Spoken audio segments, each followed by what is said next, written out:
Bueno, mi nombre es Juan, el nombre de mi corto es El Cuervo, es un video basado en el poema de Edgar Allan Poe y bueno, eso, espero que les guste.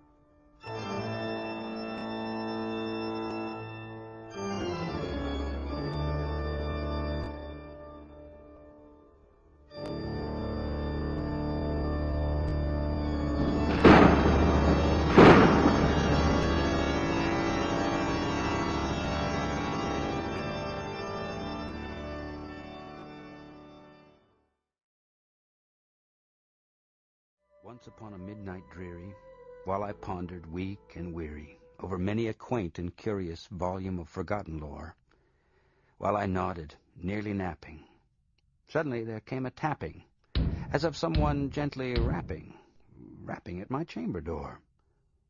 "'Tis some visitor," I muttered, "tapping at my chamber door. Only this and nothing more." Distinctly I remember it was in the bleak December, and each dying ember wrought its ghost upon the floor. Eagerly I wished the morrow. Vainly I had sought to borrow from my book surcease of sorrow, sorrow for the lost Lenore, for the rare and radiant maiden whom the angels name Lenore, nameless here forevermore. And the silken, sad, uncertain rustlings of each purple curtain thrilled me, filled me with fantastic terrors never felt before, so that now, to still the beating of my heart, I stood repeating, "'Tis some visitor entreating entrance at my chamber door, some late visitor entreating entrance at my chamber door. This it is, and nothing more." Presently my soul grew stronger, hesitating then no longer. "Sir," said I, "or madam, truly your forgiveness I implore, but the fact is I was napping, and so gently you came rapping, and so faintly you came tapping at my chamber door, that I scarce was sure I heard you." Here I opened wide the door. Darkness there, and nothing more. Deep into that darkness peering, long I stood there wondering, fearing, doubting, dreaming dreams no mortal ever dared to dream before. But the silence was unbroken, and the stillness gave no token, and the only word there spoken was the whispered word, "Lenore." This I whispered, and an echo murmured back the word, "Lenore." Merely this, and nothing more. Back into the chamber turning, all my soul within me burning, soon again I heard a tapping, somewhat louder than before. "Surely," said I, "surely there is something at us. Let me see, then, what thereat is, and this mystery explore. Let my heart be still a moment, and this mystery explore. 'Tis the wind, and nothing more." Open here I flung the shutter, when, with many a flirt and flutter, in there stepped a stately raven of the saintly days of yore.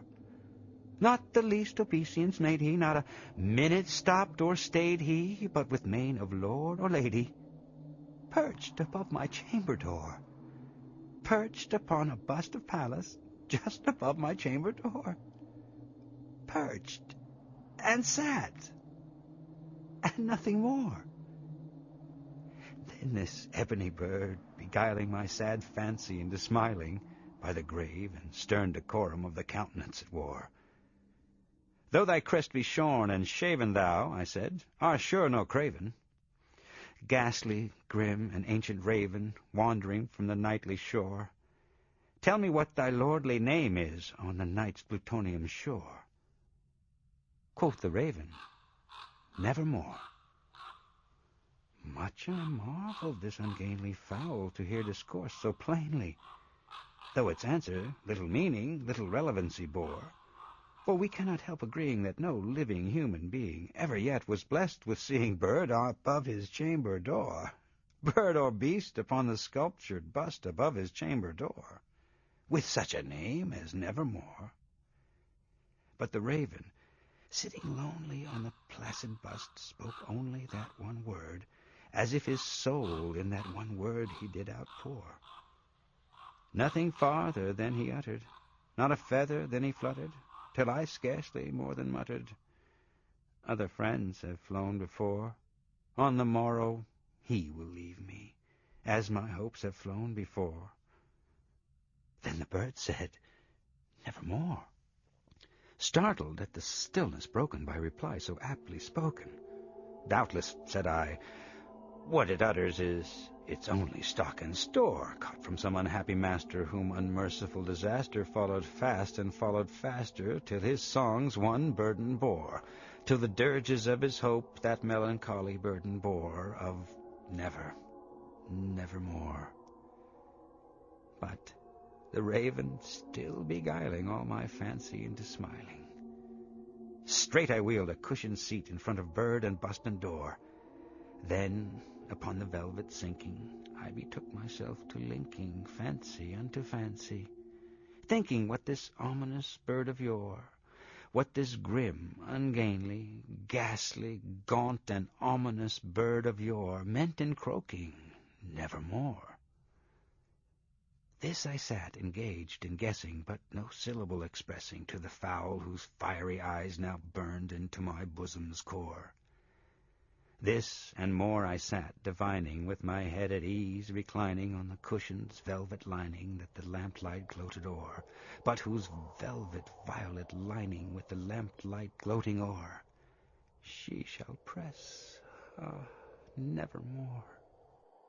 Then, methought, the air grew denser, perfumed from an unseen censer, swung by seraphim whose footfalls tinkled on the tufted floor.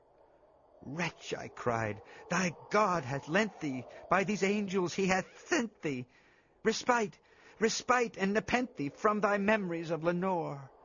Quaff, quaff this kind nepenthe, and forget this lost Lenore. Quoth the raven, Nevermore. Prophet, said I, thing of evil, prophet still, if bird or devil, whether tempter sent or whether tempest tossed thee here ashore, desolate yet all undaunted on this desert land enchanted, on this home by horror haunted, tell me truly, I implore, is there balm in Gilead? Tell me, I implore. Quoth the raven, Nevermore. Prophet, said I, thing of evil, prophet still, if bird or devil, by that heaven that bends above us, by that God we both adore, tell this soul with sorrow laden, if within the distant Aden it shall clasp a sainted maiden whom the angels name Lenore, clasp a rare and radiant maiden whom the angels name Lenore. Quoth the raven, Nevermore. Be that word our sign of parting, bird or fiend, I shrieked upstarting. Get thee back into the tempest and the night's plutonium shore. Leave no black plume as a token of that lie thy soul hath spoken. Leave my loneliness unbroken. Quit the bust above my door. Take thy beak from out my heart, and take thy form from off my door. Quoth the raven, Nevermore. And the raven, never flitting, still is sitting on the pallid bust of Pallas just above my chamber door. And his eyes have all the seeming of a demon's that is dreaming, and the lamplight o'er him streaming throws his shadow on the floor. And my soul from out that shadow that lies floating on the floor shall be lifted nevermore.